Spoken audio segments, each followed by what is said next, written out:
Olá, meu nome é Diogo e este aqui é o Portal da Ciência. No vídeo de hoje, falarei sobre a enigmática matéria escura e as suas implicações na evolução e no funcionamento das galáxias. As galáxias são como sistemas estelares de maior escala, compostas principalmente por estrelas, gás e poeira. Assim como os planetas orbitam o Sol, toda a matéria que compõe uma galáxia orbita um núcleo galáctico. Quanto maior é a gravidade de uma galáxia, mais matéria ela tem, e mais rápido as estrelas giram ao redor de seu centro. Isso parece intuitivo, mas havia um mistério.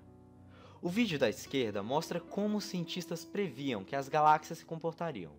Próximo ao centro, as estrelas giram rapidamente, mas à medida que vamos nos distanciando, a velocidade orbital das estrelas diminui. Contudo, as observações revelavam algo surpreendente. As estrelas orbitavam o núcleo galáctico muito mais rápido do que o previsto, especialmente nas bordas da galáxia. Uma órbita requer um equilíbrio perfeito entre a velocidade orbital e a gravidade. Por isso, se a velocidade orbital das estrelas é muito maior do que pensávamos, as galáxias também possuem muito mais gravidade do que o previsto. A gravidade é gerada pela matéria, portanto, se as galáxias têm mais gravidade, também possuem muito mais matéria do que o previsto. Porém, havia um problema. Os cientistas só conseguiam observar por volta de 10% da matéria necessária para gerar a estonteante gravidade das galáxias. Por mais que tentassem, não conseguia-se observar os restantes 90% da matéria das galáxias. Parecia até que essa matéria estava invisível. Foi pensando profundamente nisso que os cientistas tiveram uma ideia. E se a matéria que estivessem procurando não emitisse luz? Isso explicaria perfeitamente por que eles não conseguiam observá-la. Portanto, essa matéria invisível presente em quase todas as galáxias foi chamada de matéria escura. Em suma, a matéria escura é um tipo hipotético de matéria que compõe a maior parte da massa das galáxias e do universo. Uma de suas principais características é o fato de que ela não interage com a luz, e por isso é impossível observá-la diretamente. Mas do que é feita a matéria escura? Após a conclusão de que havia matéria ainda não detectada nas galáxias, os cientistas pensaram que talvez ela fosse constituída de muitos objetos maciços que não eram detectados devido às suas baixas luminosidades. Esse pressuposto ficou conhecido como a hipótese dos objetos astronômicos de halo compacto e grande massa. Essa categoria inclui anãs brancas, planetas com a massa de Júpiter, anãs marrons com até 12,5% da massa do Sol, estrelas de nêutrons e alguns tipos de buracos negros. Mas se esses corpos não emitem luz o suficiente para serem observados, como podemos detectá-los? Como expliquei em meu vídeo sobre relatividade, a gravidade distorce a trajetória da luz.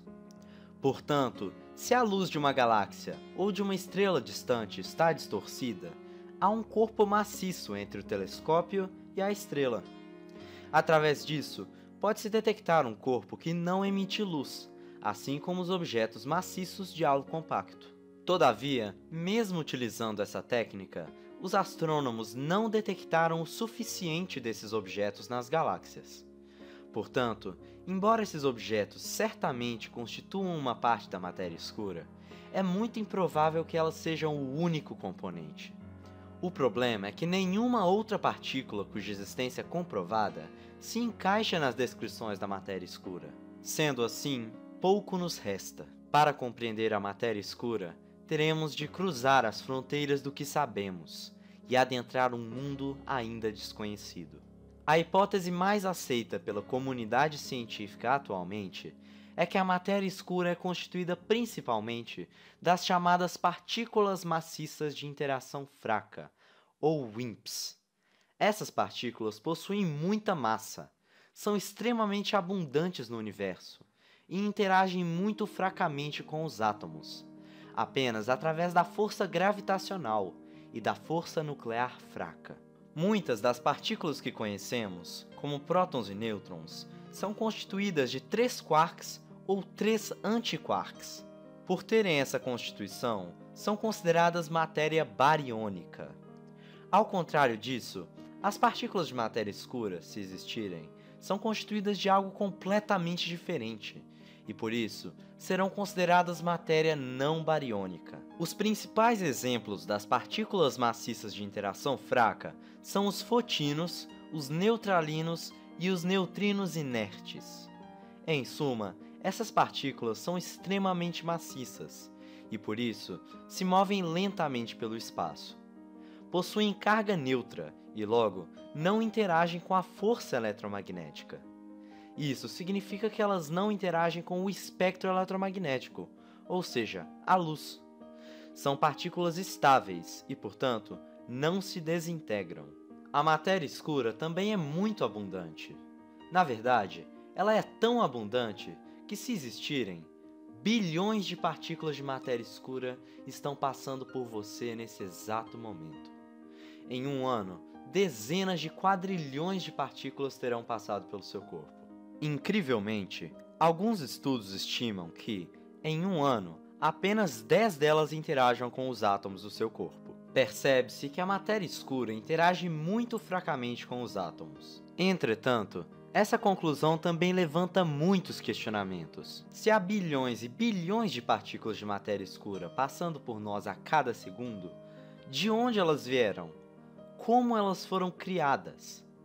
Para responder essas questões, teremos que observar os primeiros anos de vida do universo. A luz possui uma velocidade muito alta, mas finita.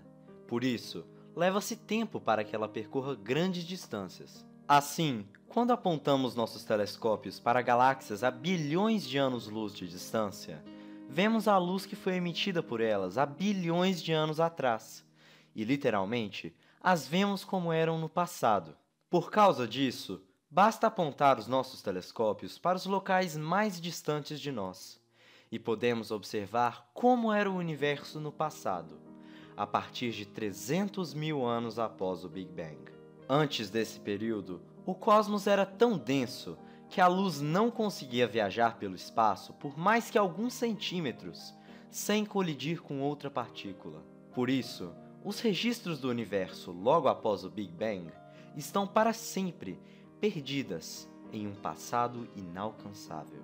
As observações revelam que a matéria escura já existia 300 mil anos após o Big Bang, e a quantidade de matéria escura no universo permaneceu a mesma com o passar do tempo. Baseado nisso, podemos concluir que toda a matéria escura que existe foi criada antes desse período, e a matéria escura não é mais criada no universo. Anteriormente, eu disse que a matéria escura interage com a matéria bariônica através da força gravitacional e da força nuclear fraca. A força nuclear fraca é uma das 4 forças fundamentais da natureza e está relacionada à desintegração das partículas. Por exemplo, uma partícula X com energia de 10 GeV poderia se desintegrar em 2 partículas Y com energia de 5 GeV. No exemplo, a partícula X emitiu 2 partículas Y em sua desintegração. Portanto, se a matéria escura interage com a força nuclear fraca, faz sentido deduzir que uma partícula com muita energia, ao se desintegrar, emita partículas de matéria escura. Se a nossa dedução estiver correta, basta resolver o quebra-cabeças. Qual é a única partícula que possui muita energia, é altamente instável e só existe em condições extremas, como nos primeiros momentos após o Big Bang? Essa partícula é o bóson de Higgs. Se a hipótese estiver correta, nós sabemos exatamente como a matéria escura foi criada. Nos primeiros momentos após o Big Bang, o universo era tão denso que havia energia acumulada o suficiente para que incontáveis bósons de Higgs fossem formados. Por serem altamente instáveis, os bósons de Higgs formados se desintegraram, emitindo uma quantidade imensurável de fótons e toda a matéria escura que existe no universo. E tudo isso aconteceu num piscar de olhos. Não é incrível como nós relacionamos a matéria escura com o bóson de Higgs e fomos capazes de deduzir como a matéria escura foi criada? Essa é a magia da ciência. Tudo tem uma razão para acontecer, e usando a razão, nós somos capazes de deduzir até os mais complexos teoremas. Contudo, vale lembrar que a existência das partículas maciças de interação fraca, assim como a hipótese que deduzimos agora, ainda não são comprovadas. Porém, muitos experimentos estão sendo realizados para verificar a veracidade dessas hipóteses, como o grande experimento subterrâneo Shannon e as colisões de partículas no LHC, o grande colisor de hadrons. A matéria escura também exerceu um papel fundamental na evolução do universo. Os cientistas pensam que, por causa de sua gravidade, a matéria escura foi a principal responsável por agrupar a matéria no universo. Após o Big Bang, formaram-se grandes halos de matéria escura. Devido à forte gravidade, a matéria bariônica foi atraída para estes halos, que se tornaram os palcos para a formação de praticamente todas as estrelas, galáxias e aglomerados de galáxia que existem. Se pensarmos bem, não somos muito diferentes da matéria escura. Nós interagimos muito com os átomos e pouco com a matéria escura. E a matéria escura parece interagir muito consigo mesma, mas pouco com os átomos. Do ponto de vista da matéria escura, nós somos a matéria invisível e exótica do universo. Na verdade, a matéria escura é quase como um novo universo, invisível e ainda desconhecido, que coexiste conosco nesse exato momento. É quando cruzamos as fronteiras do desconhecido e investigamos a fundo as raízes da realidade que é revelada a verdadeira magnificência do cosmos. Muito obrigado por assistir e te vejo no próximo vídeo.